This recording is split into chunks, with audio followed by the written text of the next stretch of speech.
ज्ञान GYAN का भी फुल फॉर्म बताया है अपनी तरफ से। इससे पहले भी 4 जातियों की बात पीएम कर चुके हैं आलोक शर्मा जी। पीएम कहते हैं कि महिलाएं, युवा, किसान और गरीब वो जातियां हैं। आप कह रहे हैं ये जाति की पॉलिटिक्स कर रहे हैं, जबकि जाति जनगणना का आप लोग ट्रम्पेट बजाए जा रहे हैं हर जगह। बीते दिन भी राहुल गांधी एक तरफ नफरत की बाजार में मोहब्बत की दुकान, दूसरी तरफ जाति जनगणना। जाति के आधार पर ही वोट मिल सकते हैं, ये इंडिया गठबंधन को समझ में आ रहा है। इसीलिए आप लोग चुनाव के एन पहले जाति जनगणना पर इतना जोर दे रहे हैं। मैंने दोनों चीजें कही, जाति भी कहा और धर्म भी कहा मैंने। और जिस तरह से 8-8 जातियों के लोगों को फोटो लगाकर और लोगों को कहा गया कि ये भी मुख्यमंत्री हो सकता है, ये भी मुख्यमंत्री हो सकता है। पहले देश के प्रधानमंत्री हैं जिन्होंने अपनी जाति बताई हो, पहले देश के प्रधानमंत्री हैं जिन्होंने अपने मंत्रिमंडल के मंत्रियों की जातियां बताई होंगी। पहली सरकार है जो ये कहती है कि हमने दलित राष्ट्रपति बना दिए, आदिवासी बना दिए, फलाने बना दिए, ढिकड़े बना दिए। ये पहली सरकार है। तो जाति के नाम पर कौन वोट मांगता है वो पूरा देश जानता है। हम जो जातिगत जनगणना की बात कर रहे हैं उसके लिए तमाम बीजेपी के घटक दल भी कह रहे हैं कि होनी चाहिए, और 2011 में हुई भी थी, और 2011 के आंकड़े ये दबाकर बैठे हुए हैं। हम सामाजिक न्याय की बात कर रहे हैं कि सामाजिक न्याय में अब बहुत लंबा समय हो गया। अगर कुछ जातियां ओबीसी में भी पीछे रह गई, कुछ SC ST में भी कुछ वर्ग पीछे रह गए, तो उनको कैसे प्रतिनिधित्व दिया जाए, और अपना क्लियर स्टैंड करे बीजेपी कि हम किस तरह से उनको आगे लेकर आएंगे। क्या आपके पास कोई प्लान है? आज आर्थिक और सामाजिक विषमता लगातार बढ़ रही है और 10 साल में बहुत भयंकर तरीके से बढ़ी है। जिस तरह से रिसोर्सेज का एक्यूमुलेशन हुआ है ये पूरा देश जानता है। अब बात आती है वापस 2015 के कौन कौन से वायदे थे जिनके ऊपर मोदी जी कहेंगे कि मैंने ये काम कर दिए हैं, मेरे वायदे थे। 15 लाख रुपए, 2 करोड़ रोजगार, 100 स्मार्ट सिटी। जिस तरह से डबल किसान की आम की आय की बात की 2022 में, और उसके बाद कहा कि सबके घरों के ऊपर छत मिल जाएगी। अब आंकड़ों की बात कर लेते हैं। सुधांशु भाई ने कही, मैं सुधांशु भाई को चैलेंज करता हूं, मुझे अभी कोई भी वेबसाइट बता दें जिस पर यह लिखा हो कि प्रधानमंत्री आवास योजना में 4 करोड़ मकान दिए गए। मुझे कहीं पर भी दिखा दें वो 4 करोड़ का आंकड़ा। मेरे पास जो आंकड़ा है वो आंकड़ा मैंने बताया 75.51 लाख मकान बने, और उसमें से ऑक्यूपाइड है 71.39 लाख। 4 करोड़ का आंकड़ा कहां से आया मुझे बता दीजिएगा। जल जीवन मिशन आवास योजना में 4 करोड़ एक करके लेते हैं, बिल्कुल। क्योंकि नहीं तो फिर बताइए कौन सी वेबसाइट पर आज तक के दर्शक भी देखेंगे। सुनिए, आए बाएं बोलने से काम नहीं चलता है। सदन के पटल पर वित्त मंत्री ने बोला है लाइए विशेषाधिकार हनन प्रस्ताव। फ्लोर ऑफ द हाउस पे फाइनेंस मिनिस्टर का दिया गया बयान है। और यहां पे विशेष नहीं, ये टीवी डिबेट में नहीं, फ्लोर ऑफ द हाउस पे दिया गया बयान ऑथेंटिक होता है किसी भी आपके मीडिया के सोर्स से। ये कॉन्स्टिट्यूशनल पोजीशन है और मैंने आपको कोट कर दिया।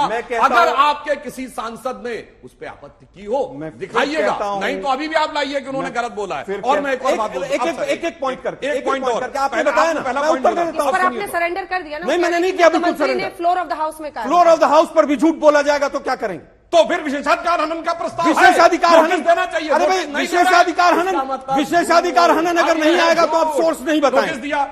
नोटिस दिया। आज मुझे केवल बता दीजिए 4 करोड़ मकान बने, उसकी लिस्ट कहां पर अवेलेबल है? अब एक और पहली चीज नहीं, मैं दूसरी बता रहा हूं, दूसरा बता रहा हूं। मैं पीएम आवास का मैंने बताया, मैंने आंकड़े, मैंने आपको आंकड़े कोट किए। नहीं भाई मुझे बता दीजिए। अरे सुनिए, मैं अरे भाई जवाब है। उन्होंने कहा कि देश के पहले प्रधानमंत्री हैं जिन्होंने अपनी जाति बनाई। ये पंडित नेहरू कौन थे भाई?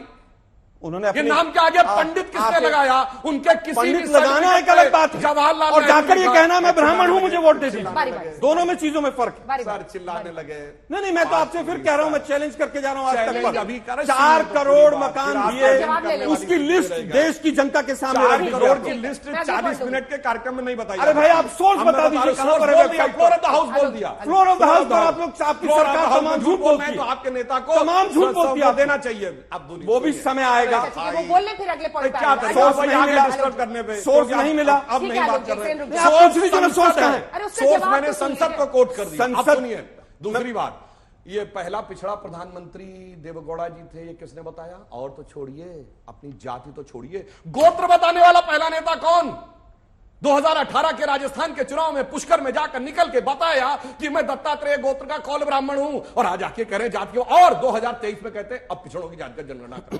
क्या पलटी मारते हैं, जैसा सुविधा मिले। इसीलिए उलटते पलटते आज स्थिति हो गई है कि जनता का आप पे विश्वास समाप्त हो गया है। एक वो थे, एक ये थे। एक तो पंडित जवाहरलाल नेहरू, क्योंकि उनके सर्टिफिकेट्स पर नहीं है, ये सुधांशु जी पूछ रहे हैं, जाति नहीं बताया क्या उन्होंने। देखिए अंजना जी, आपके नाम के आगे ओम कश्यप किसने लगा दिया, मेरे आगे शर्मा किसने लगा दिया? सर्टिफिकेट पे, ये सर्टिफिकेट पे मेरे पिता का नाम है। वही कह रहा हूं, मैं वही कह रहा हूं। ये परंपरा रही है हमारे सर्टिफिकेट पे। वो जात नहीं है। मैं वो फिर कहूंगा, अगर कश्यप से भी देखेंगे, त्रिवेदी से देखेंगे, वो अलग है, नाम लगाना ऑलरेडी इंडिकेशन है। लेकिन उन्होंने कभी ये कहा हो पंडित जवाहरलाल नेहरू ने कि मैं ब्राह्मण हूं इसलिए मुझे वोट दे दीजिए, तो वो इंसिडेंस बताइएगा, मैं माफी मांगूंगा।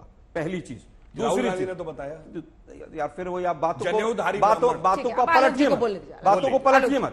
आप पहले प्रधानमंत्री हैं जिसने अपनी जाति बताकर पीएम आवास वोट योजना के मांगा। बाद अगला इशू, पीएम आवास योजना के आंकड़े का सोर्स मैं अगले 4 दिन तक इंतजार करूंगा कि मुझे बताया जाए कि 4 करोड़ रोज मकान किसने और कहां बनाए, कौन से विभाग ने बनाए और कहां पर अवेलेबल है। वो आरटीआई 2-3 बार लगाई गई तेज सिंह की तरफ से, कहीं पर उत्तर नहीं मिला। पहला सवाल। दूसरा, जल जीवन मिशन में कहा गया कि 15 करोड़ लोगों को नल मिल गए। मैं उसका भी सोर्स जानना चाहता हूं, क्योंकि 2 जुलाई 2023 को जो आंकड़ा दिया गया जल मंत्रालय की तरफ से वो मेरे सामने है, और उसमें यह कहा गया कि 1,68,000 गांव ऐसे हैं जो पूरी तरह से हमने पानी के कनेक्शन उसमें दे दिए। और जब सर्टिफिकेट इशू करने की बात आई तो 58,562 सर्टिफिकेट इशू किए। ये इतना लंबा चौड़ा जो गैप है, और कहा जाता है कि 15 करोड़, 14 करोड़, 12 करोड़, जिसके मन में जो आता है बीजेपी वालों के आंकड़े देके चले जाते हैं। मुझे उसका भी सोर्स बताया जाए कितने जल के कनेक्शन दिए गए। दूसरी चीज, एक अंतिम चीज कहना चाहता हूं, अंतिम चीज कहना चाहता हूं। आपने कहा कि किस राज्यवार महिलाओं पर कितने अत्याचार होते हैं। राजस्थान का केवल 1 महीने का आंकड़ा उठाकर देख लीजिए कि 1 महीने में क्या हुआ है। बीजेपी के एक कार्यकर्ता ने किस तरह से गाड़ी के नीचे 2 दिन पहले एक महिला को रौंदा है, और कितने अत्याचार पिछले 1 महीने में बढ़े हैं, जरा उसी की आप केवल बानगी भर देख लीजिएगा। आपका कहना था कि बहुत हुआ महिलाओं पर अत्याचार, अब की बार उनकी सरकार 2023 और 2013 के आंकड़े में 23.31% महिलाओं पर अत्याचार, लगभग दौड़े हो गए हैं। ये हमने तो आंकड़ा नहीं दिया था। ईपीएफओ के आंकड़ों की बात आप बार बार करते हैं। ईपीएफओ में आप रजिस्ट्रेशन कराएंगे जबरदस्ती, आपको इंस्पेक्टर को आप पूरी तरह से कहेंगे कि साहब इसको यहां पर इस फला कंपनी को भी ले आओ, फला कंपनी को भी ले आओ। केवल ईपीएफओ के आंकड़ों से आप ये कहें कि रोजगार मिल गए हैं। क्या वो नए रोजगार हैं? क्या उनमें से पहले लोग रोजगार में नहीं थे? आप पहले रोजगार में कोई व्यक्ति था और उसने ईपीएफओ में रजिस्ट्रेशन करा लिया, तो क्या आप उसको रोजगार मानेंगे? दोनों पर अब तीनों बिंदु पर जवाब दीजिए। फिर कैसे आप कह रहे हैं कि पीएम ने कहा है, देते हैं दर्शकों से कहता हूं, तीसरी बार जमाना बैक करिए। अभी क्या बोले कि जवाब यह दिया गया कि 1,68,000 गांवों में नल की उपलब्धता कराई गई है और 58,000 घरों में। गजब है साहब, 1,68,000 गांव पूरी तरीके से हो गए और कनेक्शन 58,000। मैंने यही तो कहा कि इतना गैप क्यों है? अरे भाई, मेरी बात तो सुनिए, मेरी बात तो सुनिए ना। इसका मतलब तो 1,68,000 तो होने चाहिए थे अगर गांव में एक कनेक्शन भी होता। 1,68,000 गांवों में 58,000 कनेक्शन होने से सारे गांव कैसे पूरे हो गए? इसीलिए मैं कह रहा हूं, फिर कह रहा हूं, आए बाएं साएं के कोई भी ये लोग ले आते हैं डाटा और उसके बाद बोलना शुरू कर देते हैं। यही इनके सामने सबसे बड़ी समस्या है। समस्या क्या? देखिए मैं आलोक, मैं आपसे कहूंगा, आपका है, मैं तो आंकड़े की तारीख बता रहा हूं, इस तारीख को आपके मंत्रालय ने जवाब दिया है। मैं आपसे कहूंगा कि आपकी जो टीम है, समस्या क्या है कि हमारे राष्ट्रीय अध्यक्ष नड्डा जी ने भी फ्लोर द हाउस से बोला था कि वो आपके नेता ट्यूटर की तरह से बोल देते हैं। जैसे चलिए, मैं गलत हूं। आपके मैं रिसर्च अनुभाग से यह अनुरोध करूंगा कि कम से कम थोड़ी ईमानदारी से जाके सारी बातों को चेक कर लिया करे, और जब बोला करे तो ये ध्यान कर लिया करे कि 27 रुपए आप कह रहे हैं, 22-23 रुपए तो ऐसे ही जा रहा है, उसके बाद आप कहते हैं 27 रुपए की कुल आमदनी रह गई। इसलिए मैं ये बात कहना चाहता हूं। और एक और मैं बात कहना चाहता हूं, देखिए सारी बातें अपनी जगह हैं, सबसे बड़ी बात होती है क्रेडिबिलिटी की, कि जनता का विश्वास किस आधार के ऊपर आता है। जो मोदी जी ने कहा कि मक्खन पे लकीर सब खींचना चाहते हैं, और ये जानते क्या है? ये वही 20वीं शताब्दी की राजनीति है। जाति में बांटो, वोट पालो, मक्खन पे लकीर है।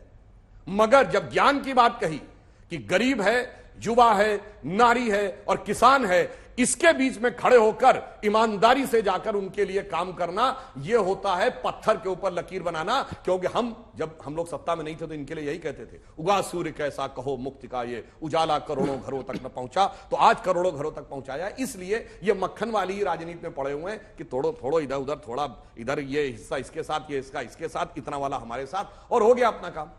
जात वाले मक्खन पर आप अपनी आरी चलाना चाहते हैं, देश पर, और दूसरी तरफ वो कह रहे हैं कि मुश्किल फैसले लेकर ये सरकार आगे बढ़ रही है। फिर भी पीएम आश्वस्त है कि तीसरी बार मोदी सरकार। मैंने तमाम आंकड़े सामने रखे और एक एक आंकड़े को मैं आज कास्ट पॉलिटिक्स क्यों कर रहे हैं? बता रहा हूं मैं जवाब तो दीजिए, उस पर भी आ रहा हूं ना।